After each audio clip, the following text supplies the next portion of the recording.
Тэгэхээр өнөөдөр хууль засан хугацаанд нийслэлийн засаг даргаас бид хүн нийслэх иргэдийн төлөөлөгчд бол тодорхой баримт бичгүүдийг бол өргөн барьлаа. Энд бол нэгдүгээрт Монгол Улсын нийслэл 2019 оны төсвийн төсөл байгаа. За хоёрдугаарт нь бол 2018 оны газар зохион байгуулалтын төлөвлөгөөний хэрэгжилт, 2019 оны газар зохион байгуулалтын төлөвлөгөө, гуравдугаарт нь бол нийслэлийн өмчөөс хувьчлах объектын жагсаалт. За дөрөвдүгээрт нь бол концессийн зүзэн жагсаалсан юм дөрвөн баримт шиг бид өргөн барьсан байна.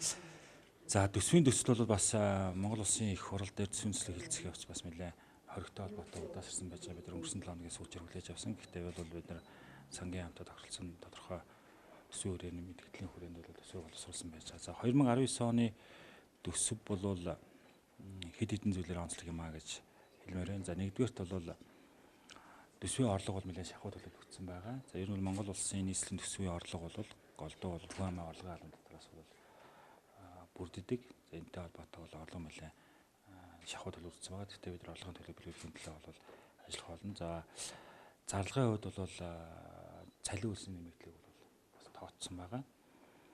Бусдаар бол одоо урсгал зарлагыг бол хэмнэх илүү одоо зардал гарахгүй байх тал дээр бол нэлээд хичээж ажилласан.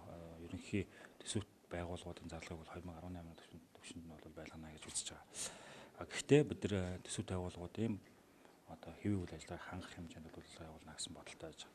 За гол анхаарал хандуулж байгаа нь хөрөнгө оруулалтын асуудал байгаа. Бид нар 2018 онд тавьсан зорилт бол ерөнхийдөө Улаанбаатар хотын хэмжээнд сургууль цэцэрлэгийн хангамжийг нь хэвийн хэмжээнд өргөе. Ер нь одоо ингээл сүүлийн 20 гаруй жил одоо жил болгоны сургууль цэцэрлэгийн тухай асуудал яриад байдаг. Энийг нэг бүрэн шийдье гэж улсын их хурлын газрын түвшин дээр тохиролцоод бол нийтдээ бол сургуулийг 2 ээлжин шилжүүлэх цэцэрлэгийг бол 85 Тамбалтын 85 төрхийн зорилттой хэрэгжүүлэхнээс бол өнгөрсөн жил баригдсан 100 гаруй цэцэрлэг бас 100-аад сургуулийн барилгын ажлыг бол 2019 онд гүйцэнэ гэсэн энэ зорилттой бол тавьсан байж байгаа. За хоёрдугаарт нь 2019 онд тавьж байгаа нэг гол зорилт бол бид Улаанбаатар хотыг иргэн хүн амьдрал хамгийн ээлтэй хот болгоё. Тэр утгаараа бол явган замын тогтчлтыг сайжруулъя, зам чөлөөлье, иргэн хүн дугуйгаар явганаар явах энэ болцоог одоо бүрдүүлье. Хотыгаа иргэдэд зориулсан юм аюулгүй хотыг бий болгох гэсэн үднээсээ бол гол анхаарлаа хандуулж байгаа. Хотын гэрэлтүүлэг, ногоон байгууллагын хэмжээг сайжруулах чиглэлээр нэлээд анхаарлаа хандуулъя гэсэн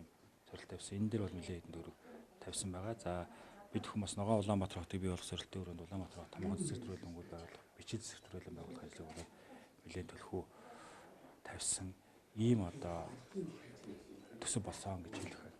За газар зохион байгуулалтын төлөвлөгөө бол хотын хувьд маш чухал зүйл. Улаанбаатар хот бол газрын асуудал өөрөө нэлээд хүндрэлтэй бид суурьшлийн бүс багтай. Хотын хувьд бол бид нар аль болох ямар газрыг одоо иргэн аж ахуйн зэгчнээ газрыг эзэмшүүлэхийн, хэдийг нь дуудлах худалдаагаар худалдахын, хэдэн төрлийн орлого олохын, за иргэн аж ахуйн гэж хувь хүмүүст ямар хэмжээний газар өмсөх үү гэдгээ бол бүгдийг нарийн тооцож тусгасан байгаа. За хувьчлах объектын хувьд бол бид хүмүүс хотын одоо шин төр захиргааны байгууллагыг бол хотын шин төрөөр нүүлгэж байгаа. Энэтэй холбоотойгоор бол хотын төвд байгаа төр захиргааны байгууллагуудын байрлаж байгаа байшингуудыг худалдаад тэр орлогоор бол шин захиргааны байрна гэсэн энэ үүднээс бол ажиллаж байгаа. Тэгээд он гарангуйтан дуудах худалдаагаа явуулна. Тэгэх юм бол Улаанбаатар хотын төвжирлийг бууруулах, агарын бохирдыг бууруулахад одоо Монгол Улсын хамгийн анхны төвлөрлийг саруулах юм арга хэмжээ болж хотын захиргааны нийслэлийн хурал засаг даргын таман газар захиргааны 33 агентлаг гэдэг ийм байгууллагууд бол хотын захиргааны бүснээр бас тодорхой агц гаргах хэрэгтэй. Энэ дээр нэлээд анхаарлаа хандуулсан. За бас жижиг сажиг одоо объектууд бол худалдахаар бол орсон байгаа.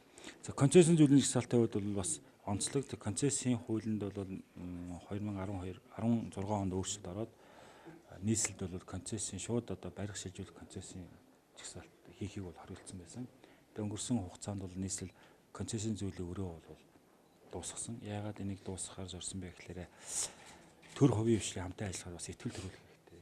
Төр өөрөө юм бариулчаад хувийн хвшлийнхнийг мөнгийг нь өгөхгүй байж болохгүй. Яагаад л хувийн хвшлийн ард талд сайлан хөлс бас эдийн засгийн тодорхой объектууд байдаг учраас тийм учраас бид нар өнгөрсөн жил бол 100 гаруй төгрөгийн концессийн өрөө бол төглөж дууссан. Хоёрдугаарт нь ер нь бол концессор юуг бариулах хэрэгтэй юм бэ?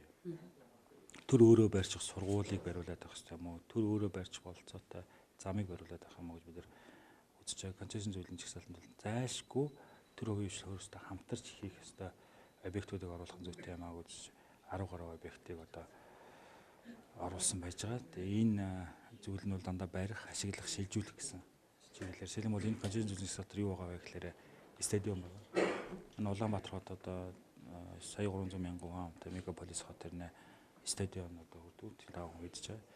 Стадионы асуудал байж байгаа. Конвеншн центр байж байгаа. Улаанбаатар хот олон улсын томоохон хурал зохион байгуулалт конвеншн центр байхгүй. Энийг бид хүн оруулсан байгаа. За жишээлбэл бас энэ шарил хардлах газар гэдэг ч юм уу. Одоо шимэл Улаанбаатар хотын 1-5 дахь ингээд хөгжрлийг харлаа гэдэг нь хоёр том эмнэлгийн шарил хардлах газраас гарч байгаа цоо хотын төвчмөд нөлөөлж тэгэхээр хотын зах руу энийг гаргах гэдэг юм уу энэ чиглэл дээр хувьшлт хамтж иймэрхүү одоо зайлшгүй хэрэгцээтэй хэд хэдэн концессийн зүйлийн жагсаалтыг бол эдийн засгийн тохиолдолд өргөн барьж байгаа. Ийм ч юм.